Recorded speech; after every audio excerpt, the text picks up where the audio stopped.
દિલીપભાઈ 4 વર્ષથી અહીંયા જલારામ મંદિરમાં કામ કરતા હતા. એ બહુ સૌજન્યશીલ હતા, એકદમ ભલા સરળ અને આપણે જેમ વાત કરી કામ કરવાની અંદર બહુ ઉત્સાહી. આમ સામાન્ય રીતે એમનું શરીર થોડુંક નબળું રહેતું હતું, પણ તેમ છતાંય કોઈને ખ્યાલ ના આવે કે એમનું શરીર સ્વસ્થ નથી. આવે કોઈ પણ ટપાલ આવે ને તો દોડીને ટપાલ આવે, તમારી ટપાલ આવે તો ફોન કરે કે સાહેબ તમારી ટપાલ આવી છે. બંધુ સાહેબનું તો એટલું બધું કામ કરે, કારણ કે બંધુ સાહેબને અનેક ફોલ્ડરો ચાલતા હોય કે તમે અહીંયા જલારામ મંદિરમાં દિલીપભાઈને આપી દેજો, એટલે અમને મળી ગયા બરાબર. એટલે દિલીપભાઈને એ બધું કામ કરે, એનો રિપોર્ટ આપે, એને વ્યવસ્થિત રીતે એની નોંધ કરે, એટલે બહુ સરસ રીતે કામ કરતા હતા.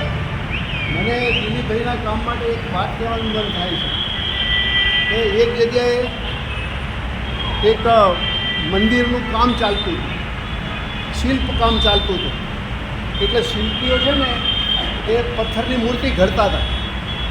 એટલે એક બુદ્ધિશાળી વ્યક્તિ ત્યાં ગયો, એટલે એને ત્યાં જઈને પેલા માણસને પૂછ્યું, પહેલો માણસ જે આ પથ્થર ઘડતો હતો એને પૂછ્યું કે તમે શું કરો છો? તો કે અમે આ પથ્થરા ઘડીએ છીએ, પેટ ભરીએ છીએ, એવું એણે કીધું.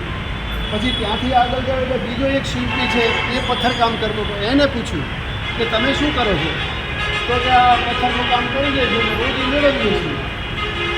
ત્યાંથી આગળ જઈને ત્રીજો એક માણસ હતો, એ પથ્થર કામ કરતો હતો, બધાને સરખો પગાર મળતો હતો. પણ ત્રીજા માણસે એવો જવાબ આપ્યો કે આ પથ્થરની અંદર મારા ભગવાન છે ને, એ ભગવાનને હું પ્રગટ કરું છું, એની પૂજા કરું છું. પગાર તો ત્રણેયને સરખો મળે છે. એક માણસ પોતાના કામને પેટ સમજે, પહેલા નંબરનો માણસ પોતાના કામને પેટ સમજે છે. બીજા નંબરનો જે શિલ્પી છે એ પોતાનું કામ છે એને ફરજ સમજે છે. પણ ત્રીજા નંબરનું જે શિલ્પી છે એ પોતાના કામને પૂજા સમજે છે. દિલીપભાઈને મેં આ ગુણ જોયો. દિલીપભાઈને પગારની સાથે કાંઈ મતલબ નહોતો. જલારામ મંદિરમાં પહેલાંય આવીને બેસતા હતા, કંઈ નહોતું ને તો જલારામ મંદિરમાં આવીને બેસતા હતા, એમ જ બેઠા રહેતા હતા. એટલે એ તો એમ માનતા કે જલારામ બાપાની પૂજા કરવા આવ્યો છે, એમ એ કંઈ કર્મચારી જેવું નહોતું, એ પૂજા કરે. અમારા ચાવડા સાહેબ હમણાં કહેતા હતા, ચાવડા સાહેબે એક સરસ વાત કરી કે અમને એવા ટ્રસ્ટીઓ મળ્યા છે કે એ ટ્રસ્ટીઓ ક્યારેય અમને કોઈ દિવસ કંઈ કહેતા નથી. અમારા ઉપર એમનો સંપૂર્ણ વિશ્વાસ છે કે આ બધા જે આવ્યા હતા ને દિલીપભાઈના સંબંધીઓને હું એમ કહેતો હતો કે અમને અમારા કર્મચારીઓ ઉપર પૂર્ણ વિશ્વાસ છે, અમને ટ્રસ્ટી મંડળને. અમે કોઈ બોસી જમવા માનતા નથી, કારણ કે અમારો તો મંત્ર શું છે, રામ નામને લઈને દેખત સબ મેં રામ. અમે તો બધામાં રામ જોઈએ. આ બંધુ સાહેબ તો બધામાં રામ જ જુએ છે, જેને જુએ એનામાં રામ દેખાય છે. આ જલાબાપાની ભાવના અમારા ટ્રસ્ટી મંડળમાં. અમે ક્યારેય અમારા કર્મચારી નથી કરતા. દિલીપભાઈને અમે કર્મચારી નથી કર્યા. દિલીપભાઈની અંદર પણ અમે રામ જોયા છે, જલાબાપાની જેમ. એટલે દિલીપભાઈને અમે અમારા પોતાના સમજીને એમની સાથે કામ કર્યું.